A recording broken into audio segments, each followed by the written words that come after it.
White, the color white. It fills the entirety of my field of vision. That's all I remember. White, consuming all and everything. 2018, spring.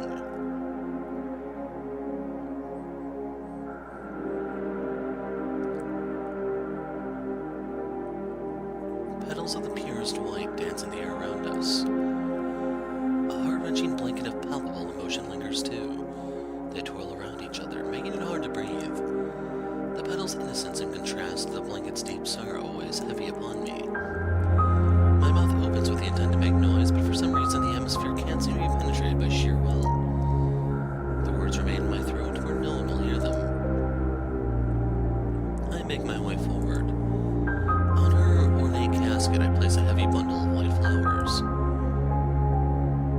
It's not the first funeral I've attended, but it's the most difficult of them all.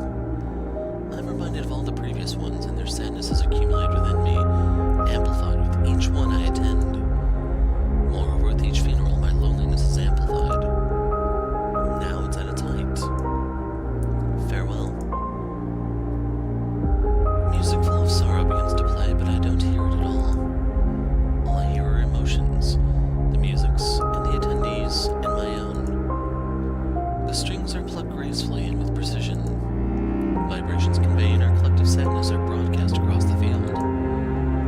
One of Winter's symphonies. Heartbreakingly beautiful, but she wouldn't have wanted it any other way. The intricate attention to detail of her baked goods testified to such. Nothing says more about a person than their creations. And all of Edda's creations showed her passion for life. Everything about her shop and its circumstances were proof of this. It's not too uncommon for people her age to suddenly fall sick. As you age, the gap between healthy and deathly ill has an increasingly higher chance of suddenly closing. Here's what shocked me, though. Edda wouldn't have fallen into this category. I learned from Jenny it was a process that had been going on for quite a while. I asked why we hadn't learned of it, and her reply didn't surprise me at all. The old lady hadn't wanted anyone to know of her rapidly declining health, not even her own daughter. I wonder if she simply thought it'd all go away if she fought it under the pretense of being fine. But if I really make a thoughtful guess, I think it was mostly so not to make us all worry. That's the kind of person she was, and I'll miss her. At first, I think I was attracted to her company because of our age difference. I wanted her to fill a certain need only one's own mother could. All subconsciously, of course. I hadn't thought about it until now. Now it was staring me in the face. My mother hadn't been in this world for a long time, so I suppose I had looked for a replacement. Time passed, however, and one day I realized she's nothing like my mother. An unorthodox friendship, no doubt about it. But that is a fact. She had indeed turned into a dear friend of mine, always being by my side when I needed someone the most. Now, both Edda and my mother have the worst possible thing in common. I had lost them both.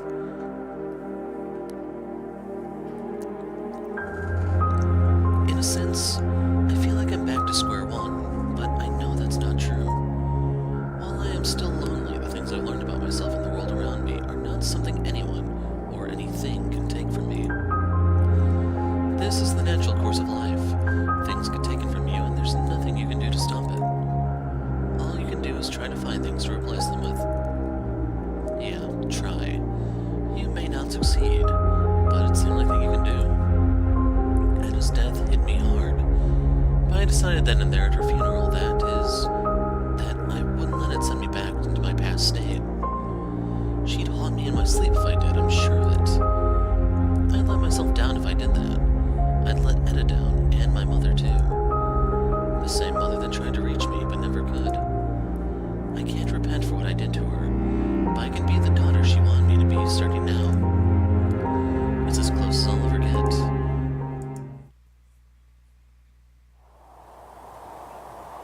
I'm on my usual hill. There's no snow to be seen. We left that season quite a while ago. Instead, the scenery before me is tinted by the lively colors of the new season. The air is warmer, nature is alive once more, and my heavy breaths feel refreshing, as if I were inhaling spring itself. Birds chirp and the constant gust carries the rejuvenating smell of life. During winter, the city artificially lights up the scenery around it. Before me now, as if the roles had been switched, was the spectacle of the sun's turning to bring in light to it all. Everyone and everything is bathing in sunlight. I close my eyes and enjoy the warmth on my skin. My heart is still heavy, but life goes on. I whisper to myself, I won't let your efforts be in vain. My words are carried off by the wind, and I pray that they reach her. I see clearly now. The concept of idols build on illusions. That's no secret to me. It never was. What I didn't realize was that I was unknowingly stuck in the very same illusory world. No more. Sometimes, you just have to take a step back from everything and actually reevaluate what's truly important to you. What really matters. As for me, it was to live on without being burdened by past mistakes and regrets. I'm aware of my self-worth now. I deserve to be unchained. The past belongs in the past. I look up at the skies and see a bird silently soaring through them. I feel just as free, my friend.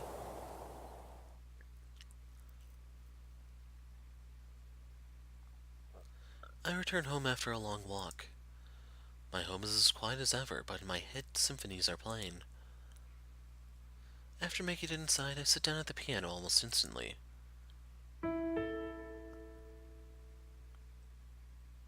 That's not quite it.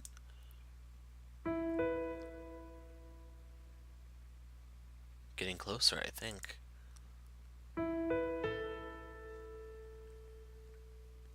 Maybe that could work.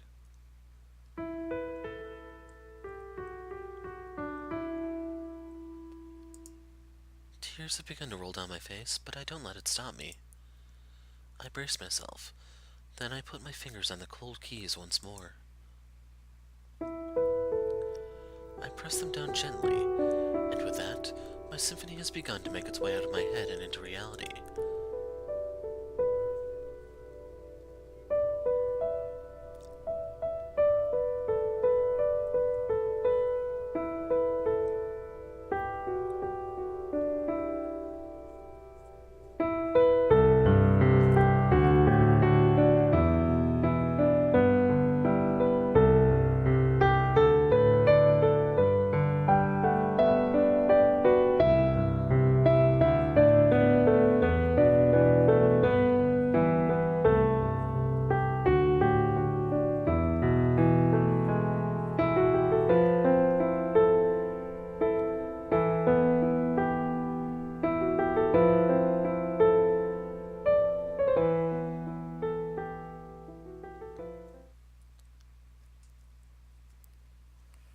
With the last note fading out into nothingness, my house returns to quiet. I sit still as I look down at the piano. Everything is just as it was 2 minutes ago, before my symphony came to life. From on top of the piano, I grab a thin book. I open it up in front of me. Empty pages stare at me, and I stare at them. I want them to be full of life. I want to be full of life. I pick up my usual pen. I exhale, then I scribble down a string of words.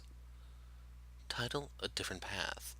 Date, 2019, 3/24, March 24th, basically. I begin to transcribe the music into the book. I begin to fill the book with my very own symphonies. Following that day, I would come home and sit down at the piano without exception. I would continue to fill my book with various symphonies, and as it grew richer, so did my inner life. Did I create art to cope? Possibly, but it gradually became more important than that. It became a way of life. Creating things, yet again, became part of my identity. An endless uphill battle of creating more powerful and more influential symphonies. Every once in a while I'd reminisce about the past, and then the far past. I was undoubtedly drawn to music at some point, for some reason, and that was not by chance. What made me develop a career in the field was vanity. What made me tick nowadays was something else entirely. It was belief. Belief in what, you ask? Fate. The flow of time. The flow of life. This was the road I believe I was meant to go down, and beyond all of the distractions, I was finally able to realize as much.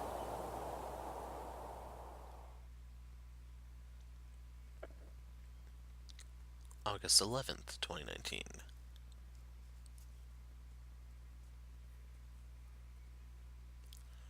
Months had passed.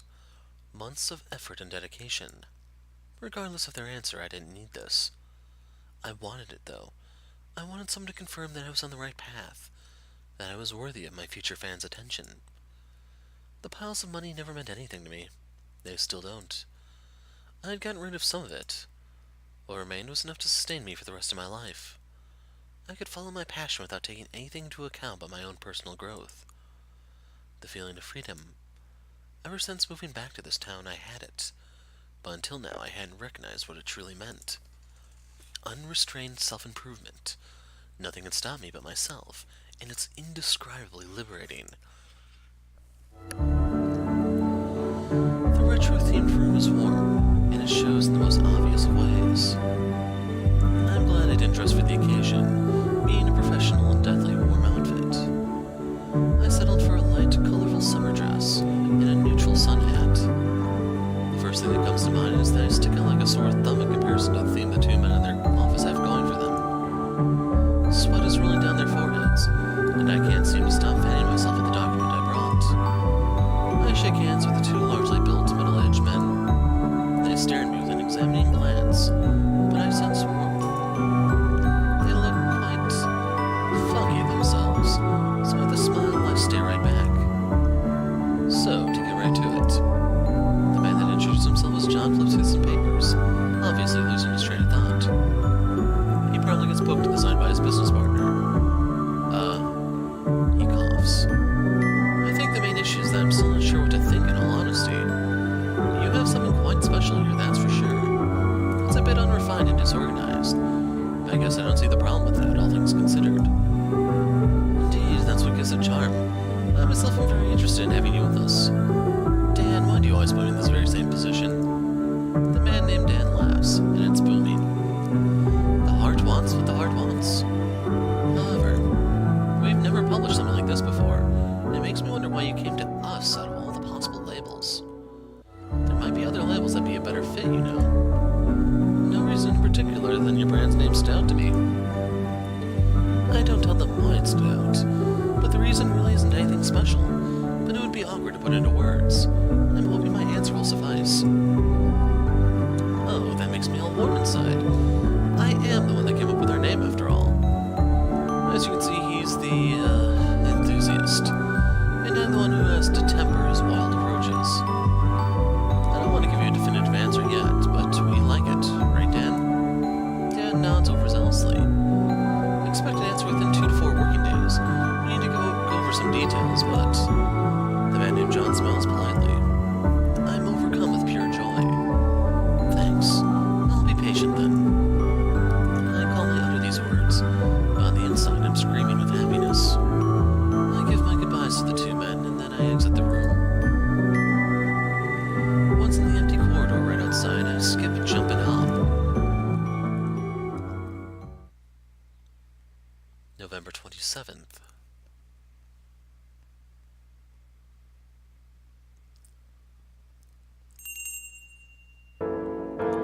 It's like no time has passed at all. I vividly remember the day Charles and I visited here. I remember the marvelous guitar track you made me listen to. I remember my childish outburst after having been discovered.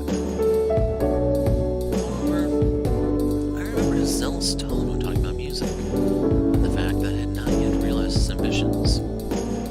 But most of all, the one palpable emotion that seemed to linger within me in that moment was regret. I should have treasured the time we had together more. I was too busy trying to find purpose, without me noticing. The opportunity of enjoying something beautifully simple as company of those dear to me slipped away. So self-absorbed, so cold. I didn't notice. Charles, forgive me. But I'm different now. the store and see both our achievements materialized, I am filled with joy. You did it. I did it. We did it. In the phone back, I spot the old records that were once the catalyst of conflict between us. They fade out into the background, into the past, along with the feelings I've harbored as the present becomes more present. I pick up this record from a nearby table. I stare long and hard at it. In my head, I can hear the song Charles and Jenny performed that one night at the pub. It was a truly magical night, undoubtedly unrivaled by most. From the shelf with new releases, I pick up my own as well. I put them side by side. As I do, powerful emotions start to course throughout me. I leave the two records side by side on the shelf. They better not move them. I grab two other copies and head toward the clerk's counter. I put them on the counter without a word. The clerk smiles carefully at me. I remember you two. I look up at him. Oh? Yeah, you two had a fight or something. I suppose I was quite loud. Well, in contrast to the usual quietness around here. Sorry about that. He laughs heartily. No worries. Also, don't worry, I won't be moving those. He nods in the direction of the shelf where I just placed Charles and my records next to each other. How embarrassing. He must have seen me. I mean, what kind of a music fanatic would I be if I went against the artist's own wishes? I suppose you have a point. You seem cool. For someone like yourself, I mean. Yeah, for someone like myself. What does that mean exactly? He looks embarrassed as I put him on the spot. Well, aren't all superstars supposed to be completely self-absorbed and have no consideration for anyone that's below them? Also known as mere clerks like myself. He says so jokingly, and of course I realize as much. But I reply to him as if it had been a serious uttering. You'd think that, wouldn't you? Let me tell you a little secret. We're people, like everyone else. So the next time you meet a famous person, don't be afraid to say hello. It's a lonely world, and the artists, they suffer the most. Some know loneliness of kinds you can't even imagine. They might not be alone, but I can assure you, most know that crippling feeling of loneliness, the kind you can't imagine, alright? A moment of silence passes, then he smiles. Hello, Sophie Kong, singer, artist, goddess. I'm DeLuca, record store clerk. Hello, record store clerk named DeLuca. We share a handshake.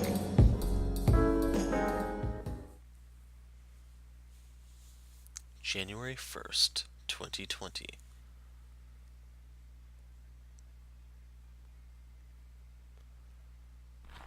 A midwinter day. Delicate flakes cover my coat's exterior.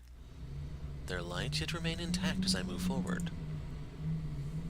I step onto the train and immediately feel the heat from the empty carriages leaking out into the cold. With no one else around, I choose a seat next to a window, just like always. I look down at my coat sleeve. The snow crystals have already melted. In an instant, they were no longer. They were unique and beautiful, every single one of them, but they were taken out of the world abruptly. An unexplainable sadness grabs a hold of my chest. I miss them. The snowflakes, Etta, my mother, and Charles. Everything is temporary. No matter what, everything is, in fact, temporary. No one and nothing can escape the cruel passage of time. For life to exist, death must exist. For death to exist, life must exist. So why does the moment you depart from each other always have to be so excruciatingly sad? We know it's all temporary, so with a lifetime of knowing of everything's end, why aren't we ever prepared for it? Memories, happy ones as much as sad ones, leave an imprint on us. The best of our memories are a source of infallible joy. But to know they're only memories of moments that won't ever be relived hurts. Ambivalent. The indecisive, unpredictable strings of fate may be exactly that. But one thing is for certain, they never lie. They pull us in directions we have no control over. We have no choice but to dance along in accordance to their whim. It's what it means to live life, and life is full of unpredictability. I had finally hoped more predictable days had finally arrived. No more surprises, no more roller coasting bouts of tango. So why is it that he now stands before me? No way. Charles, is that you? Tears run down his cheeks, and suppressed in his arm jacket, he sobs heavily. A lightning jolt runs through me. I fly out of my seat into his grasp. I grip his bag firmly, and a split second later I begin to stroke it gently. In an empty train carriage, we are reunited. I start laughing. I start sobbing. The sad kind, happy kind, and ambivalent kind. The strings of fate kind. The kind you can't help but wonder the reason behind. My feelings all intertwined. I'm left with raw, unfocused emotion coursing throughout the entirety of my body. I hold him closely once more. His warm neck smells at him and no one else. His smell fills my universe. The world stands still. The train stands still. Its doors have not yet closed. A delicate gust of chilling air runs past my cheeks, the tears making them feel colder than ice. In winter we united. In winter we departed. In winter we reunited. In that moment, far in the distance, I hear the church's bells, strong declaration of winter, resonate throughout the city. It feels as if they're ringing for us, for our final reunion.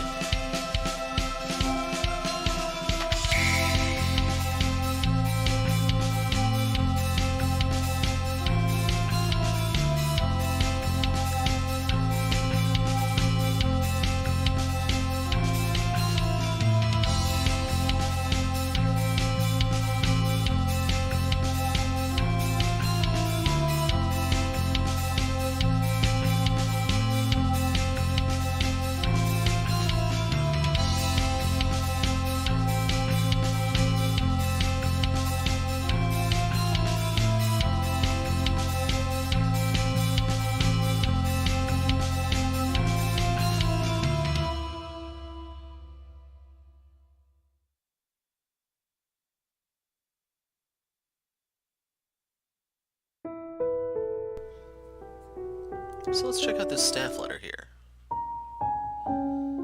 Hello and congrats on finishing the visual novel. My name is Leaf, lead writer and director for Cascade of Leaves. I wrote Winter Symphonies. What do I even say? I guess I'll just improvise and keep this fairly unedited. Goes off to see what I wrote in the last letter.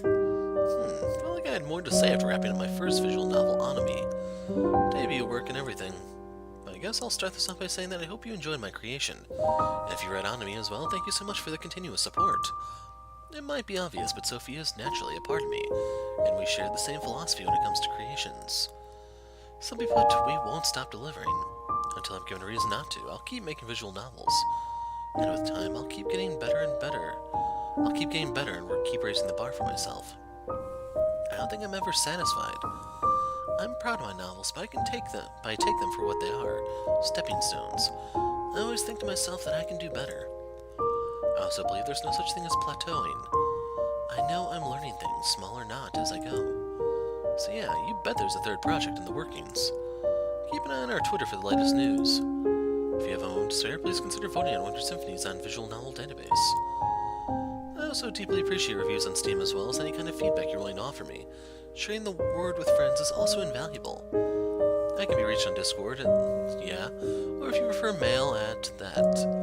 Alright, I think that should be it. Let's wrap this up. Thank you for reading. If you enjoyed Winter Symphonies, please check out my last visual novel, Anomie. It's on Steam as well. It's also on this channel if you're really curious. Hopefully I'll see you again after the release of my third visual novel. Bye. Leaf. So yeah, that letter was not quite what I expected. So, as for my thoughts on the game, sadly I feel it's a little incomplete. And the reason for that being is we never really learned anything more about the whole stalker situation. He apparently got away, but he just never appeared again. That seems really, really odd. Like, that was a pretty big driving force here, and it was largely unresolved in the end. Like, we never actually found out, did the one escape from the police? Were there two of them? Or There's a lot of details there that just... we got nothing. So, yeah. Overall, between the two visual novels, Winter Symphonies and Anomie, I prefer Anomie, I'd say. It was by far the more bizarre, being somewhat science fiction with the whole alien thing, but... I really did like the... well, let me put it like this. This game was actually more about isolation. You can see that Sophie is isolated from the world around her. But Anomie felt more isolated, even though you had other people there. You're literally in the middle of nowhere, cut off from the rest of the world for that experiment. Yes, Anomie spoilers, I guess. And basically, as they start to go Lord of the Flies, it just felt more developed, a little bit more complete. People may have been pulled off by the bait and switch when the experiment was undone and everything reverted back to its natural flow of things. But even still, that felt a little more complete than this. Otherwise, between the two, I think the music in this one's a little bit more memorable. In terms of the artwork, I don't know if they kept the same artist between the two games, but Anomie was... it stands out a lot more. Like, when we do the whole realm warp thing, or whatever it was, that one ending, I knew instantly where I was. For here, these places don't exactly stand out too much, which is really sad because certain urban environments are kind of rare in visual novels. You have the whole romance dating sim thing, and unfortunately with most of those coming out of Japan, you're dealing with 18-year-old high school students. With this, you actually had adults with their lives, and the environments could have been varied a bit more, but they just... I don't know.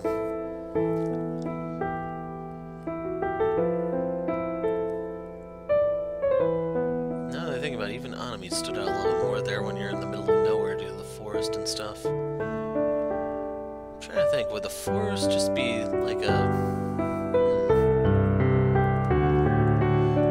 like the forest itself is pretty central to the whole Anomie thing. That's what's isolating them, and you have to make the effort to explore it, and that's your refuge when they go Lord of the Flies, and yeah.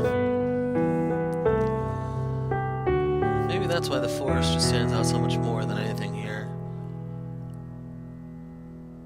Like, the most memorable thing here would probably be the cafe, to be honest.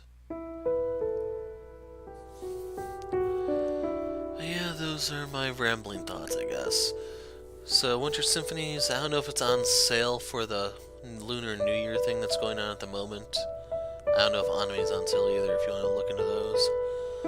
But yeah, I need to go back and record those bad ends because I keep putting them off and off, but we can finally knock this out and